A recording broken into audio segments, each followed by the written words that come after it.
Ndola's Jacaranda traffic roundabout is always busy with traffic, but now this piece of land near Jacaranda Traffic Circle in Ndola is earmarked for the construction of a warehouse belonging to Most Hardware, a business enterprise dealing in hardware and electrical supplies. The planned construction of the hardware store has raised dust not just with the general public, but from government and the local authority.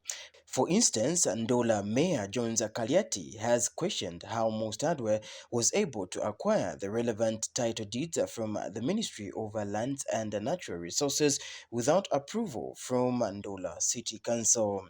Furthermore, council minutes documenting the sale of the land to Most Hardware are missing from the city council's archives. We are still searching to get to the bottom of how it was acquired, and by so doing, we have asked the developers to come through with the documents to come and explain to us how that land was given, when it was given, and we haven't even yet come to see the minutes of when it was allocated.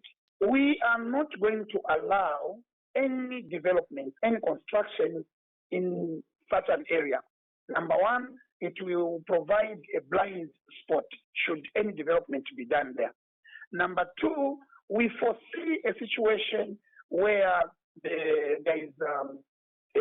will be a situation where people will not be able to access the much needed dual carriageway, because where it's been given, you realize that there is the space is earmarked for the development of the dual carriageway.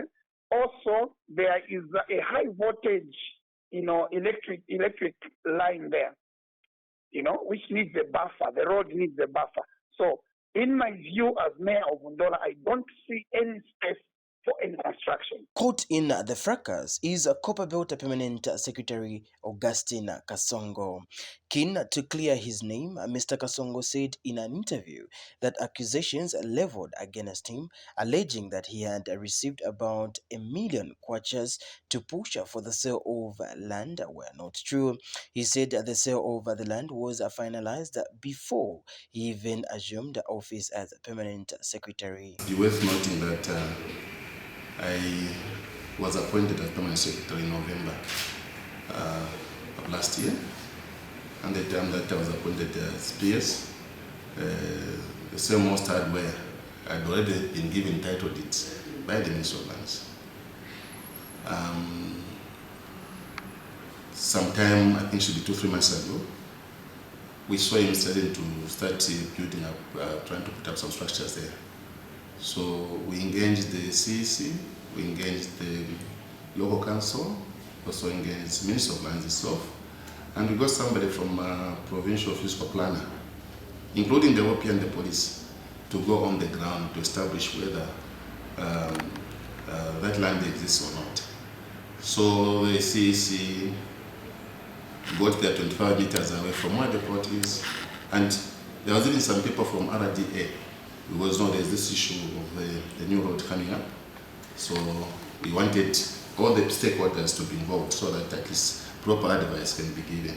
So what came out was that the road will pass through somewhere near where it's trying to build, and then CEC had to remove the 25 meters from their line.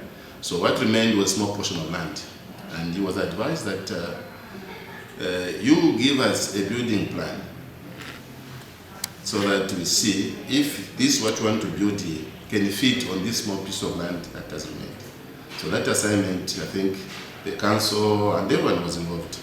So we still wait for his building plans to come. This office has had nothing to do with that piece of land, because that piece of land was given to him by the Ministry of Lands long before I assumed this office.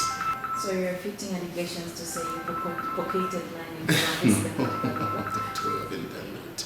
Meanwhile, Most Hardware consultant Matamio Siame said that the company began the process of applying for the said land in 2018 among other bidders and were awarded the title last year and are ready to start developing the land and build a modern store which will benefit the local people. Mr. Siame further said that the process was duly followed with the Road Development Agency and Copperbelt Energy Corporation, who were involved in the verification of the property beacons and their distance from the due carriageway. The land opposite Star Oil here in Masala, or to be specific, along Kawe Dola Road, or is it Kapiri Road in Skyways.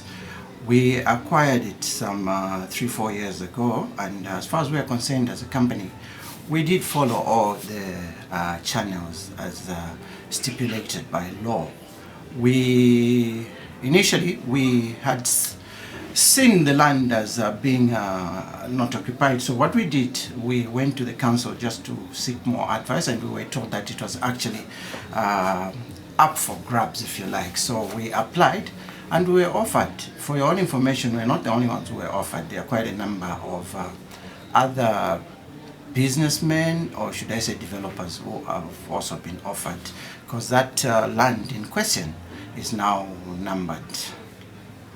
So we went to the council and we applied. We got a favorable response, and we followed all the laid out channels as we were advised. We paid all the fees, and after acquiring or getting some paperwork done from there, we moved to the landowners. As you know, the council are the agents of the land. So from there, we moved to Ministry of Lands, and we started pursuing for title. We applied for title. Even at Ministry of Lands, we did follow all the laid down channels or procedures. We paid the fees. We underwent some interviews. We had the offer letter given, and also the ITT. And then eventually we got the title. We started pushing, for your own information, way back as far as 2018, 2019, somewhere there. Then eventually last year we were lucky, and we got the title, which I have with me here, title number 117677, duly issued by the Ministry of Lands, as you can see.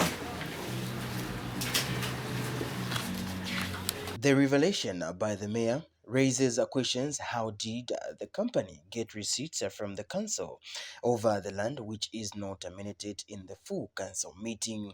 For a long time now, Ndola City has been known for land wrangles between the Ministry of Lands and Natural Resources, Ndola City Council, and the political cadres of the former governing party, who were famous for illegally demarcating land in the city. In 2017, for instance, then Land Minister Jean Kapata suspended Ndola City Council following high prevalence of illegality and lawlessness in land allocation and acquisition because of disregard to guidelines and laid down procedures in land administration by the council. The same year, the Local Government Service Commission suspended Ndola Town Clerk Ernest Simani and 30 other officers at the local authority.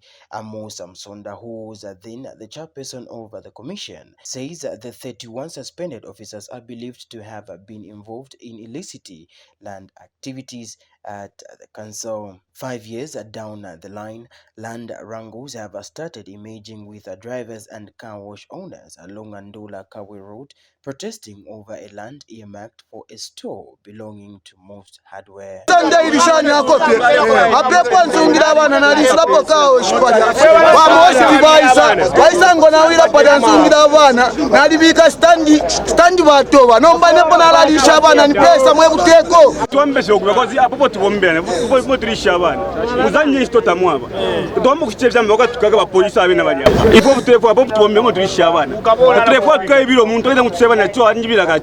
In Ndola, Love Mo Sondash.